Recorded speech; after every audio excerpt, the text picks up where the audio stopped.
Good evening and welcome to GCMX News, coming to you live from our studio in GCMX Africa, Kano, Nigeria. Today, Monday, being the 19th January 2026, which is equivalent to 30th Rajab 1447 after Hijrah. I am Hamza Dauda Adamu with the news. First, the news headlines. President Tinubu condemns the gruesome killing of a housewife and her 6 children in Kano. Borno State Speaker House of Assembly has protested the exclusion of Vice President Shetima's photograph from a banner in APC event in Northeast. Zamfara State recorded a significant progress in disease detection, treatment and prevention. And now the news in details. President Bola Ahmed Tinubu condemns the gruesome killing of a housewife, Fatima Abubakar, and her 6 children at Chiranchi community in Kano. In a statement by his spokesman Bayo Onadoga, President Tinubu commended the police for the swift arrest of the principal suspect and ordered the investigation and diligent prosecution of the suspects. The president condemned the action as barbaric and condoled with the bereaved family over the tragedy. However, Tinubu has also expressed grief over the passing of renowned businessman and leader of the business community in Kano, Alhaji Bature Abdulaziz, who died over the weekend. Also, the president described his death as a loss left beyond the Kano business community but across many parts of Nigeria in view of the deceased's influence on commerce. The late Dr. Bature Abdulaziz, who died at the weekend in Kano, was the national president of the Harmonized Traders Association of Nigeria, among other commerce-related unions. Activities at the Federal Capital Territory Administration (FCTA) and the Federal Capital Development Authority (FCDA) were brought to a halt on Monday morning as the Joint Union Action Committee commenced on indefinite strike demands for improved working conditions.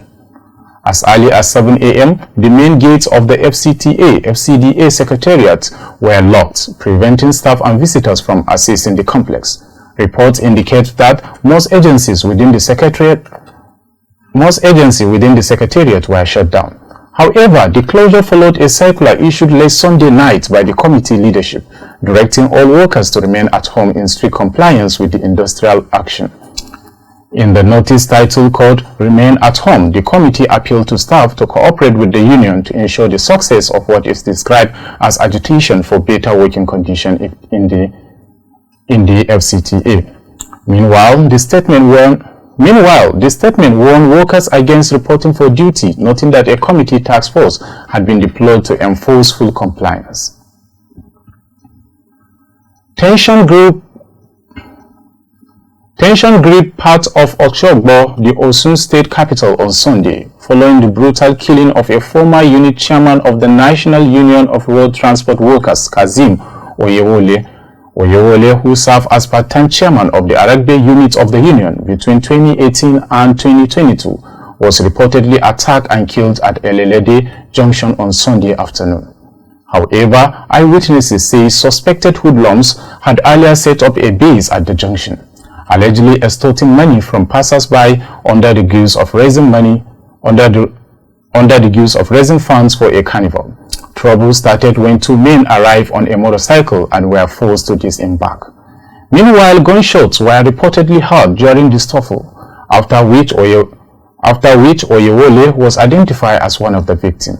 Also, the attackers were said to have smashed his head with heavy stones, killing him on the spot while his companion escaped with injuries.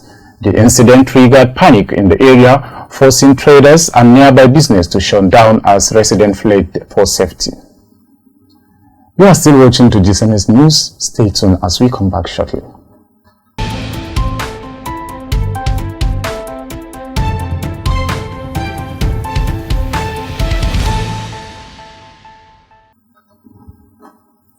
Welcome back.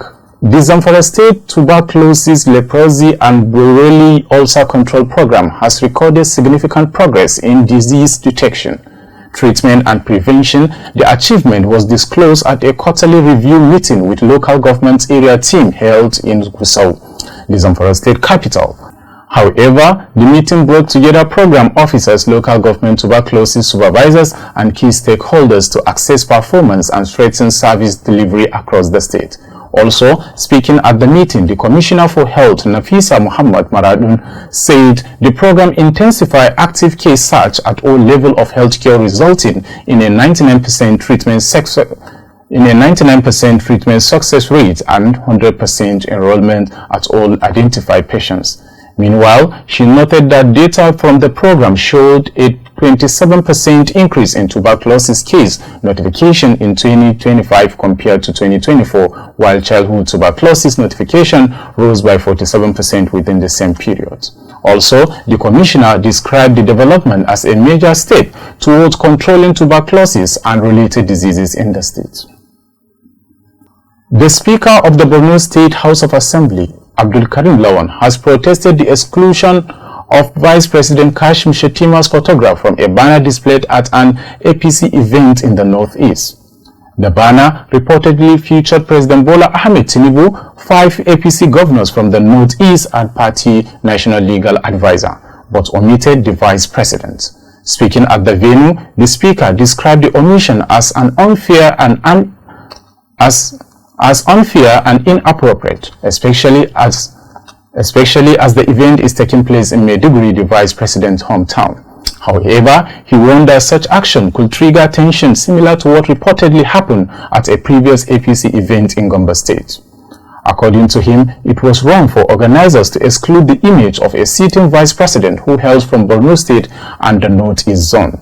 His remarks were greeted with loud applause from the crowd at the event. However, governors and other stakeholders of the All Progressive Congress are currently in Maiduguri for the party's Northeast Zonal public hearing on the amendment of its constitution. Operatives of the Enugu State Police Command attached to the SWAT squad have arrested 4 suspected members of notorious One Chance robbery gang operating in Abakbanike and other parts of Enugu metropolis. Police spokesperson SP Daniel Ndukwe said the suspects were caught while prowling for victims on a tricycle. Those arrested include Ndibisi Achoko of 62, Nnajioke 55, Nwobodo Denise 57 and Chinedu Idam of 36, all residents of Abakbanike during interrogation. The suspect admitted belonging to a larger robbery syndicate based in Abakbanike. They have since been arraigned in court and remanded in a correctional center, while police continue effort to track and apprehend other fleeing members of the gang. To end the news, a recap of the major item. You have heard that President Tinubu condemns the gruesome killing of a housewife and her 6 children in Kano.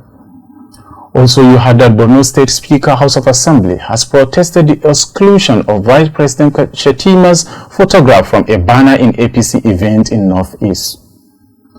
You also heard that Zamfara State recorded a significant progress in disease detection, treatment and prevention. This news comes to you live from our studio at GCMX Africa, Kano, Nigeria. You can also follow us through our social media handles at GCMX Africa or on our streaming platform at GCMX On Streaming or GCMX Radio Garden.